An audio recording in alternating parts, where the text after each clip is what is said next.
Good morning, guys. I hope everyone had a wonderful holiday weekend. I hope you guys all stayed safe. I know I did. I just stayed at home, played video games most of the weekend. I also got a little bit of painting done and did some more yoga, which was nice. I've been actually keeping up on that, which I'm really proud of myself for.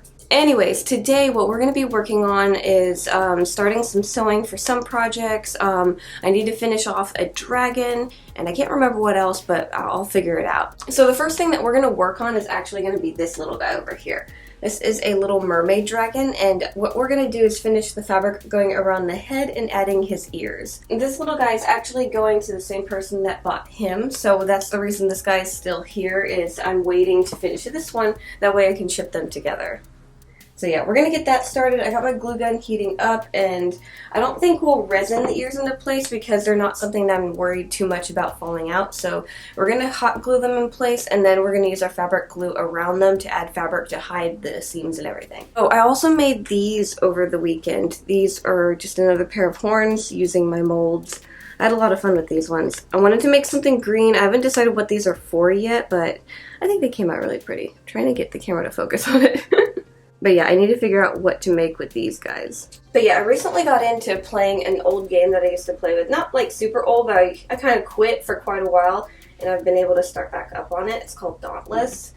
If anyone knows what it is, it's very similar to Monster Hunter, but it's just a little bit more simplified, I guess. Which I like because sometimes there's just too much involved in video games and it overwhelms me. Oh, that looks cute. Okay, so now we just need to cut some fabric to fit around it. But yeah, I had fun playing games. It's really nice getting back into something because I haven't played video games in quite a while. I get into moods sometimes where it's just like, I don't want to play anything. I'm like kind of just mopey. So it's nice to not be mopey and to actually play. Oh, I almost forgot. Monday, I set up a sale in my Etsy shop, so pretty much everything except for the dragon from yesterday's video is on sale, and most of it's 25 to 40% off, so you guys want to check that out. I'll have the links down below. I put it in all my videos. So yeah, I've got that going on because I haven't done a sale in a very long time, and I actually haven't made money in a very long time because of all the things going on right now. So I'm not sure if I'm going to take any holds or payment plans during this sale because lately I've had a lot of people that suddenly have something come up because a lot of things are very uncertain right now, and that's kind of left me with something that could have been in my shop and possibly sold while I took it down for that person. So I'm debating on not doing that for just a little bit. I mean, I might do payment plans. I normally do anyways. I probably just won't take on really long ones or ones where I can't get at least the first payment right away when we arrange it. I'm sure anyone else who's been selling has noticed a decline in sales, especially if you have items kind of on the more pricey range like I do. Sorry, I normally don't talk too much about sales. I know I need to promote myself better more often, but I wanted to make sure to bring that up, so if anyone was like, I've been waiting for this to go on sale, well, it's probably on sale.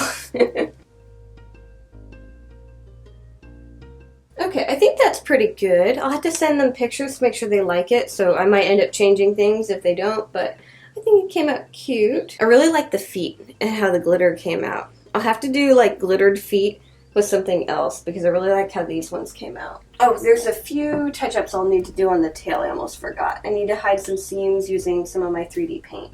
Other than that, I think we're good. Okay, so the next thing that I need to work on is a little bit of sewing. So this one fabric, and I also made a cute little tiny pattern, and I'm going to make a bunch of little dragons or dinosaurs. I haven't decided yet which one, but honestly, it would work for both. So I have it all drawn out on my backing kind of sheets, and I need to pin this to the fabric. And then we need to sew around all of that. So I'm going to be making 5 right now, but if this turns out, I'll probably be making a bunch of these. Because this project's a little bit different than most of the things that I've been making. I'm trying to make this where I can make a bunch of them really quick. So it's something that I can reproduce and put in my shop, kind of as a way of like just keeping things selling and stuff. Because most of my stuff is very like time consuming to make, and I need, right now with things so uncertain, I need something that I can make quick and lots of it but still have them like handmade and quality and stuff, because I don't want to make like really generic things. So once I get the sewing done, we'll see how the body looks and everything. I'm going to be making clay pieces. If I'm impatient, I might make the clay pieces and actually make a few dolls, but my original plan is to make the clay pieces and then make molds of them, and then I can make more of the creatures over and over again. But I also want to make the molds in a way where I can change them up. So like, say the head can just be a clay head, but it has spots for different horns to go, and then I can make horns, and then if I change up the horns, it'll change up the look of the creature. So something a little bit more customizable, even though it is from molds. Because I don't want them all to look exactly the same. I mean, I know I can change the color and everything, which will look really cool, but I want to make sure everything still looks really unique. So yeah, along with doing this, I'm also going to be making a bunch of different horns to go with it and just trying things out. And like I said, if I'm impatient, I'll make a few of these that are just clay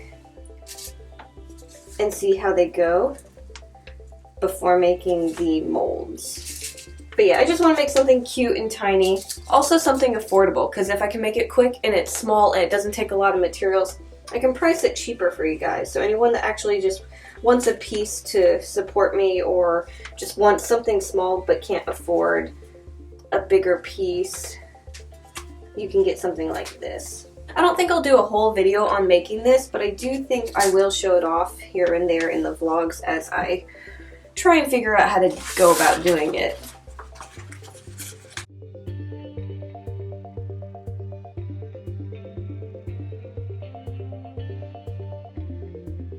But yeah, guys, don't worry about me completely diving into molds or anything like that, because I really like the sculpting aspect of things. Plus, I don't really like the idea of mass producing a lot of different things. I just kind of want like little things in my shop. I don't want to like mass produce like a ton of like bigger pieces. Like every now and again I might, but like I don't really want to do that. I want everything to be very unique and individual and stuff like that.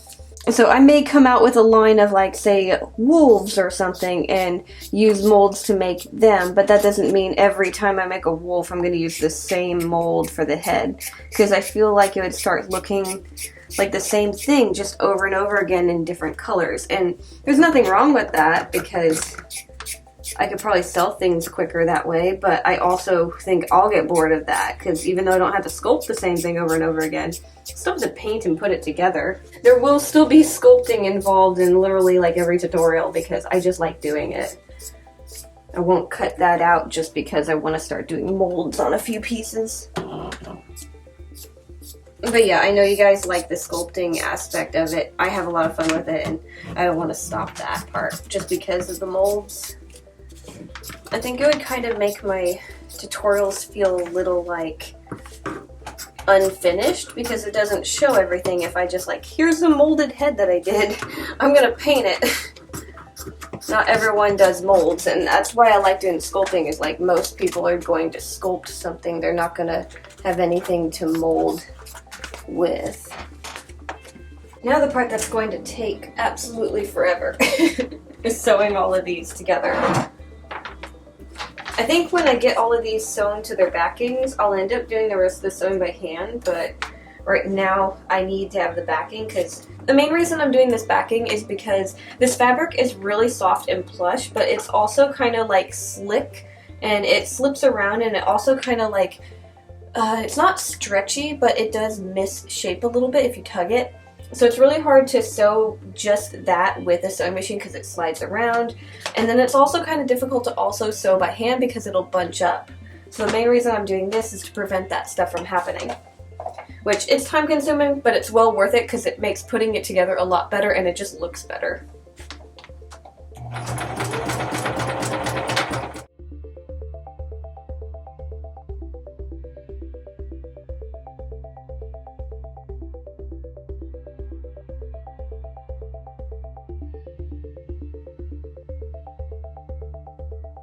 Okay, so I finally got all of the sewing done. It took forever. My hand is actually kind of sore. And now I gotta deal with this. So I'm going to clean this up, and then we'll probably take like a small lunch break. I need to water all the plants in the house. And then I think we're going to work on some clay things because my allergies are going haywire because of all of this. My little bean plant is getting big. It's actually growing quite a bit. And look, I don't know if you can see them all, but there's so many little babies in there. This one somehow hasn't died yet. It's on the edge. It's really trying, but I'm really trying to keep it alive. So, and a little bit. This one is barely getting any water because he doesn't like it. This one only needs a little because I recently watered. I'm just going to mist it.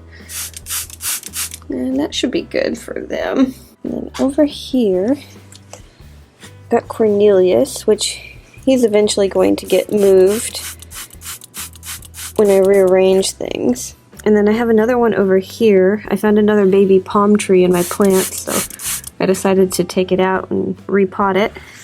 It's growing pretty good. But yeah, Thursday I should actually get my easel. I decided to finally order one, and I'm going to move the desk and all of that, so I think I'll be too impatient to save that for a vlog, but I will make sure to show you guys what I did. I'm going to get all of this out of the way, and then I need to figure out how to make some bird feet because I'm going to be making a harpy. So I have a rough idea of the pattern for the harpy kind of laid out. I haven't cut it out yet, but I am going to use this as an example to kind of get an idea of how to make the foot. So it's not going to be a very big piece. And I think I want to have like 3 toes in the front and 1 in the back, and that should help kind of stabilize it. So let's get this measured. And I'm just kind of following with that. And then do I want the outer toes to go up the leg too? That might work to help stabilize it a bit more. So for the harpy that I'm making, I think I'm aiming for more of a hawk type style. Maybe not like perfect representation of a hawk, but I want to go with those brown and red colors. It's actually kind of tricky to bend both of these wires at the same time and keep them flat. They kind of want to go off in one direction, kind of curve. And I need these wires a little closer, like that. A little easier to do that when they're not layered. It might be a little bit tricky to make a 2-legged creature stand. I've done a few, but I'm really, oops, I bent that the wrong way. I've done a few, but not a whole lot.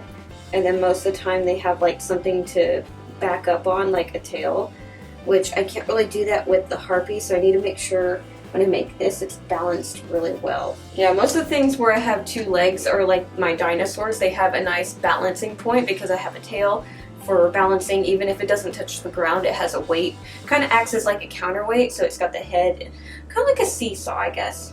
But yeah, with this, most of the weight's going to have to be right over the legs or it's not going to stand up. Okay, see, something like this is really good. If you can get your wire frames to stand up without any help, this is really good. That means they have a lot of support. So you have 2 of these. This would definitely hold something up as long as the weight was directly over them. I mean, it may work if it's a little bit like off, but yeah, I think those look good. Okay, so now we're just going to add some clay here and add the claws and do a pre-bake. And I think when we're doing that, when that's in the oven, we're going to probably work on one last thing. I need to come up with other fantasy creatures to try and make, because I've never done a harpy, so I'm really excited for this, but I'm trying to think of maybe another humanoid type creature. I know Medusa would be interesting, but I feel like it might look a lot like the creepy mermaid that I did, so I might wait on that until I can find something else to do to make it look a little bit different. But yeah, I want to try a few more humanoid type mythical creatures. I mean, if I get really good at actually making a decent human face, we could do something a little bit more like fairies or something, like an actual like doll. That could be interesting, but I feel like that might take a while. I don't feel too confident in making a very good looking human face. Because that kind of opens up for maybe making like fantasy characters like warriors or different things like that, or even a pairing where I have a creature that has a rider. That would be kind of cool. Okay, so here are our feet so far. I think they look really good, and they're going to probably take like 20 minutes to bake, so I'm going to find something to do real quick. we might work more on these, or we might call it a day after that, because it is getting a little bit late. Okay, let's get these in the oven. Still got it heating up a little bit, and it's okay to put it in there a little early. Okay, so those are in the oven for now. The next thing that I'm going to actually work on is actually working on a painting, but I'm going to be doing something that I'm really nervous about doing because it's kind of trying to fix something. So here is the painting. It's already done. That's not what we're trying to fix, but this is what I did. But what's wrong with this painting is I varnished it, and for some reason the varnish blocked. And if you don't know what that means, it basically means the varnish hasn't finished curing and it's stuck in this phase of never going to finish curing. It's never going to finish drying, so the whole painting is sticky. You hear that? It's very sticky.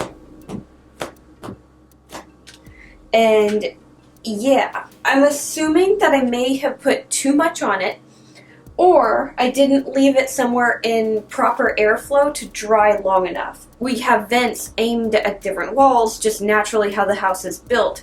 But where I put this, there's no air vent. There's an air vent on that wall, but it doesn't access the spot that I put this in. So I think that's the problem. I think it just didn't dry, and then it decided to do this weird sticky thing. And here in Texas, we have a lot of humidity, so I've had issues like this with paint, but I've never had issues with varnish. So this is the part that's going to be making me nervous, is we need to remove that varnish without destroying the paint underneath it, and then revarnish it. Now today I probably won't revarnish it because I am afraid that that won't give it enough time to dry and get all the paint thinner off of it, so we will probably varnish it later. I don't know when, but I want to make sure that I do it right this time. By the way, if you're going to work with a paint thinner or anything like that, you should definitely have gloves. I wish I had those like blue gloves. These are ones that were under the sink, and that's what I have. I'm not going to pour directly on it because I'm terrified that it'll just seep into the paint. So what I'm going to do is I'm going to soak it into some paper towels and then try a section and see how it goes. Okay, and I probably don't want to touch it too long. I probably want to just go quickly over it.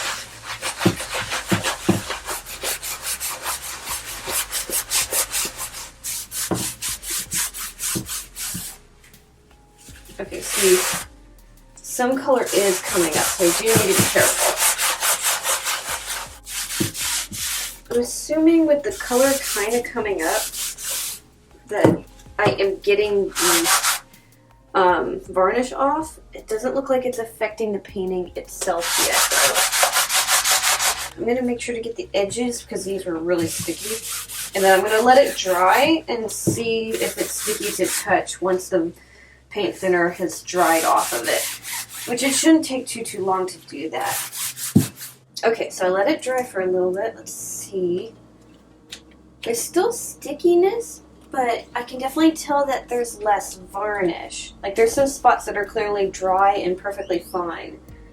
And then there's others that are really sticky. So I think I'll have to, like, kind of just off and on do this tonight until I get it all off, just to be safe, because I don't want to actually get the paint to come off. And so I think I'm going to call it good. I'm just going to work on this the rest of the night until I get it to where I like it. I would have made dinner with you guys, but we are having leftovers, so there's really nothing to make. So I'm going to attempt to do more maybe later day things with you guys, but I don't really know what right now. Anyways, guys, thank you so much for watching. Make sure to like, subscribe, all that fun stuff, and I'll see you guys next time. Bye.